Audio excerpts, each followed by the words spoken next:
Hey, dobar dan.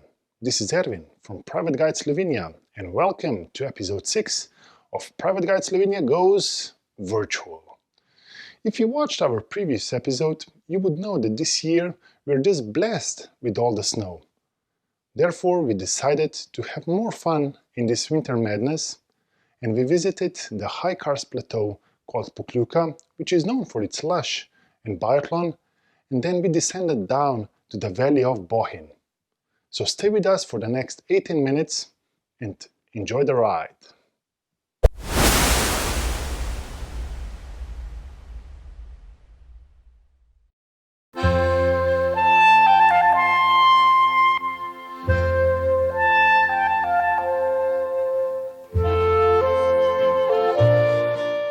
If there is one place in Slovenia that deserves a nickname of a winter wonderland, then that is definitely Pokljuka. Pokljuka is a high karst plateau that lies between 1,100 and 1,400 meters above sea level. It lies in the middle of the Julian Alps, in the eastern corner of Triglav National Park. Triglav National Park is our only national park, but it takes about 4% of the territory of our country. Here is the place where complete flora and fauna are being protected. The name comes from its characteristic shape of three hats, or because of the old Slavic pagan god, a god of water, air, and earth. The national park is among the oldest ones in Europe.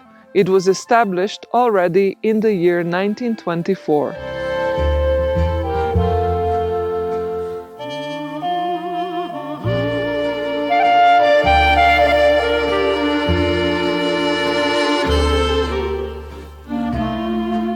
Pokljuka is known for its forest, mountain pastures, and also winter sport activities. From skiing to cross-country skiing to also the biathlon center that is right behind me. It's also an ideal starting point for hikes, both in the summer and in the winter time. Once a year on Pokljuka, the Biathlon World Cup takes place, and this year, between February 11th and February 21st, Pokljuka will also host the World Championships in biathlon. Besides biathlon, the most famous sport on the plateau, Pokljuka is a true paradise for the outdoor lovers. There are over 80 kilometers of bicycle paths. There's a ton of options to go for a hike, either in the high mountains or just through the forests. Options are limitless. In the wintertime, it's a paradise for cross-country skiing with many groomed trails. In the summertime, it's an ideal place to bring in the family and enjoy some of the theme paths that are available, explore the nature, the fauna and the flora. It's also an ideal location for picking mushrooms and blueberries. We do that quite often. With its high altitude and slightly cooler climate, it's an ideal hideaway in the summer months.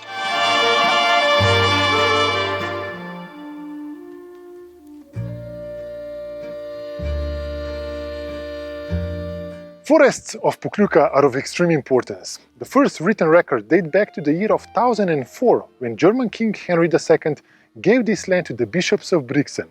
Today, about 2/3 of Slovenia is covered in forests, and Pokljuka is among the most forested areas all around. However, its wood is used worldwide, from furniture all the way to high-quality musical instruments.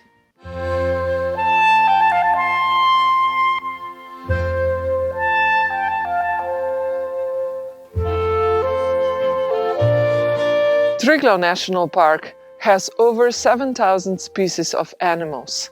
Some of them live on high plateau Pokljuka. I cannot name all of them, but two of them for sure. Brown bear still resides on the plateau, as well as the black grouse, which has the largest habitat in the whole country right here on this spot.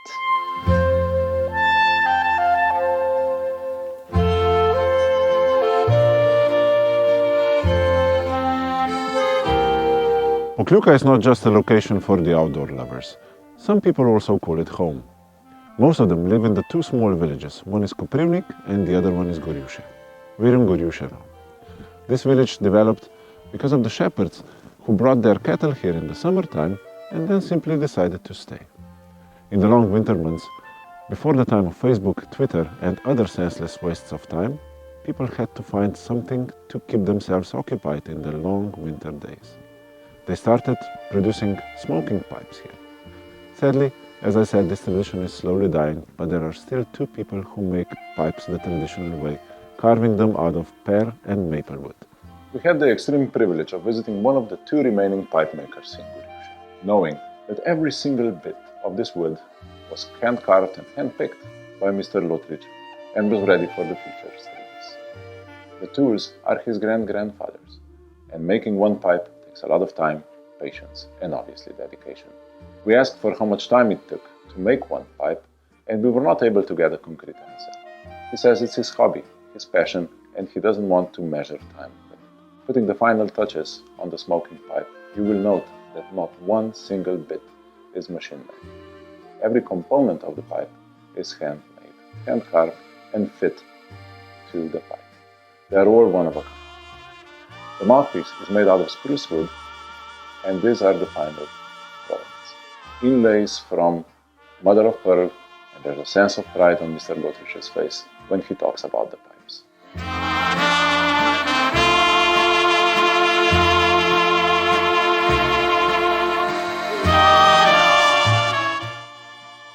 Here we are, above the clouds, with the mountains in the backdrop, and we can only say that this is paradise.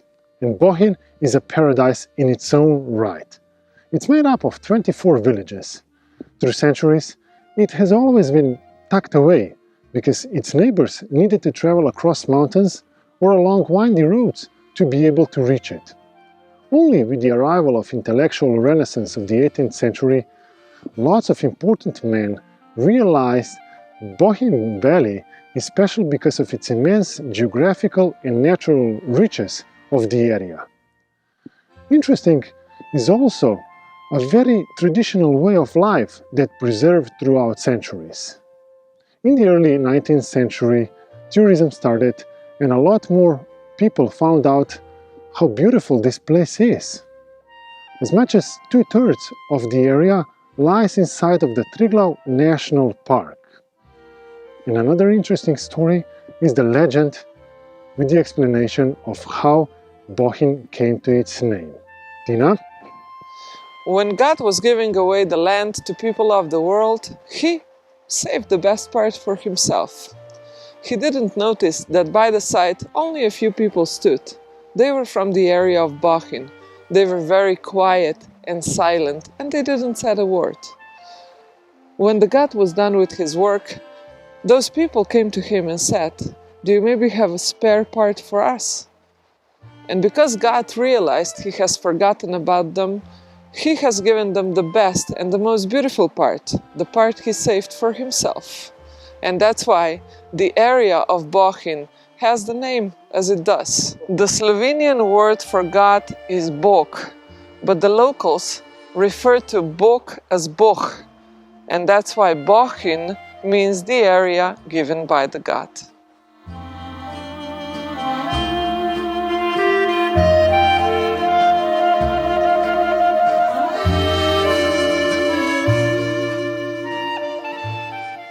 When talking about Bohinj area, there are 4 topographical units worth mentioning. We're only going to focus on 2 today. We're going to teach you about the other 2 when you come and visit.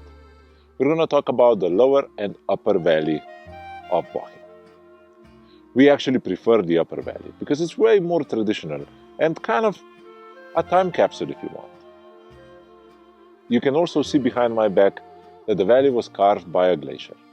How do you notice that?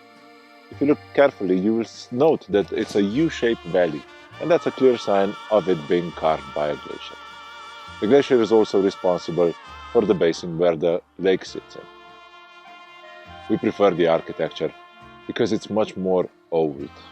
A lot of wood is used for obvious reasons. It's abundant around here, and you will also see stacks of firewood which will keep the population warm in the wintertime. The center of the upper valley used to be a village called Srednja Vas.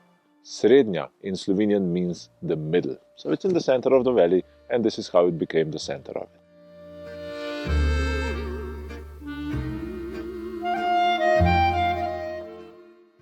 We're still roaming about in the upper Bohinj valley. We made it to the village of Studor. We love this place because we can show you a technical monument that is still being used today. What am I talking about, you may wonder? Behind my back, you see a double hayrack, or toplar, as it's called. In this area, a rainstorm can appear out of nowhere in the middle of the summer, and this was a very practical means of drying the hay, avoiding those storms. Double hayracks provided double the space for drying the hay. They also provided a space to store tools or keep the hay even over winter. The locals once told me a little secret, that those areas where the hay was stored, usually on the upper part of the double hayrack, were also a very convenient love nest. I know nothing about it. Another thing that the farmers here told me is that the hay that's dried on the hayrack is much more crunchy and way tasteful than the other ones that they usually put in bales. I don't want to be the judge of that either.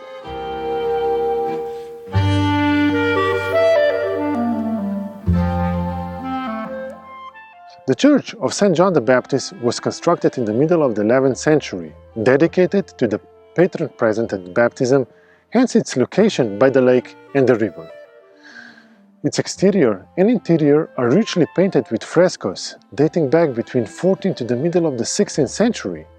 The church has a symbolic meaning for the recognition of Bohinj in national and wider scale, mostly due to its location on the eastern part of the lake. Among the frescoes, the most famous are the paintings of Saint Christopher on the outer facade.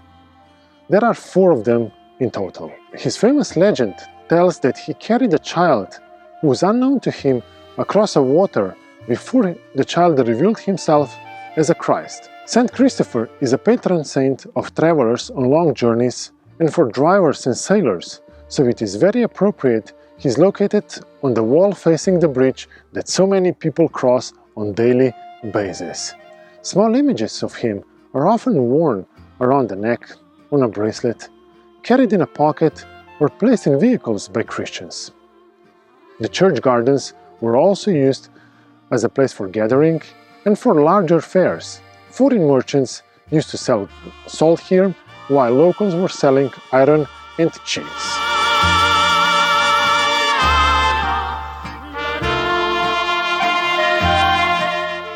Mountain climbing has always been one of the favorite pastimes for Slovenians. How wouldn't it be if we have the mountain also on the coat of arms of our country? Of course we talk about Triglav, but you should know that by now. Triglav, our highest mountain, was first climbed by 4 courageous men of Bohinj Valley back in the year 1778. This was a big thing for those days because it was climbed 8 years before Mont Blanc, which is the highest top of Europe, 87 years before Matterhorn, one of the iconic mountains of Switzerland, and it was climbed even 79 years before the first Alpine Association of the world has been created. Talking about big achievements. This achievement was not organized. It was a pioneer act only to explore the mountain area and the area of Triglav. When we celebrated the 200-year anniversary of the first official climb to Triglav, these 4 courageous men have even gotten a memorial that's standing right behind my back. They were simple folks, miners and hunters from the local area, but the achievement was a big wow for those days.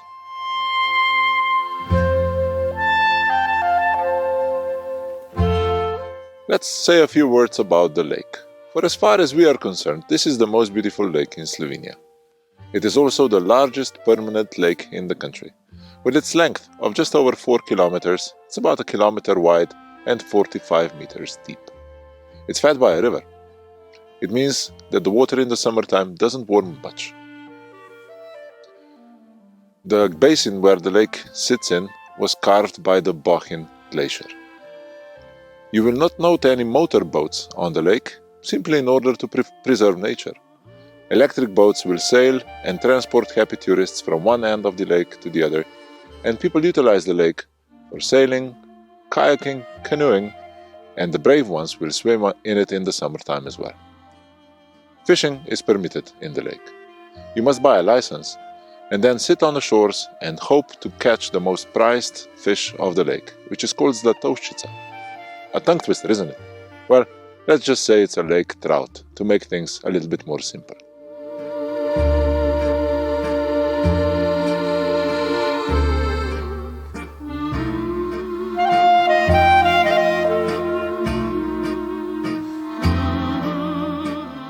Nature was very kind to Bohinj. You will seldom find so much beauty on such a small area. Beside lake that's surrounded with high mountains, deep gorges, loud streams, caves and mighty waterfalls, Bohinj has everything that appeals to your eyes and your heart. Among the most beautiful waterfalls in Slovenia is waterfall Savica. There are some 500 stairs that lead to the viewpoint of it.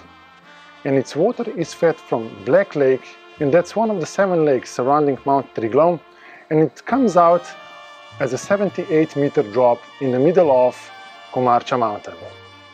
The waterfall was admired by Mr. Hackey, a famous naturologist from the 18th century.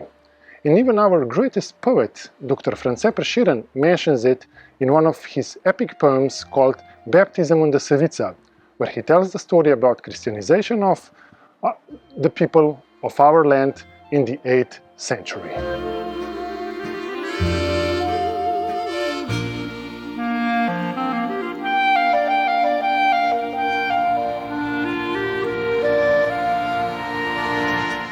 The beginning of the 20th century brought a lot of changes and development to the European continent. It did not skip Bohinj Valley either. In 1906, this railway was built as a technological and engineering masterpiece. Just imagine the terrain it has to cross. From deep valleys to gorges, and even tunnels were dug through mountains. The longest one is a stone throw away from where we stand now, and it's just over 6 kilometers long. This railway was of great strategic importance for the Austro-Hungarian monarchy because it linked Trieste, the imperial port, with the imperial capital of Vienna. To show you how important this railway was, let us just note that Franz Ferdinand took the first train from Vienna to Trieste. Steam engines were the name of the game, obviously, in the time, and even today this railway is not electrified. Diesel engines now transport goods and people from point A to point B. If you want to time travel, you can still do that today. You can sit on an old steam train and make your way down towards the Adriatic coastline. It's a very romantic, yet quite uncomfortable trek.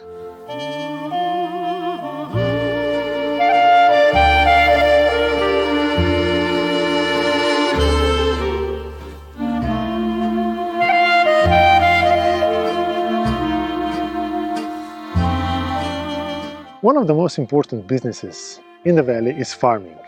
Pastures above us offer an amazing territory for the animals to be brought up, and they can enjoy grazing on fresh grass.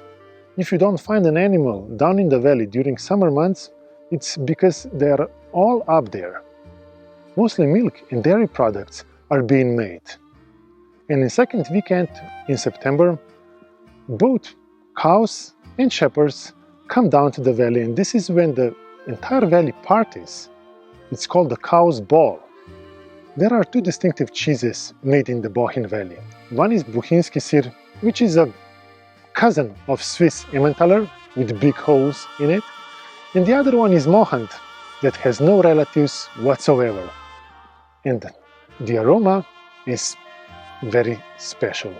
Be brave and try it.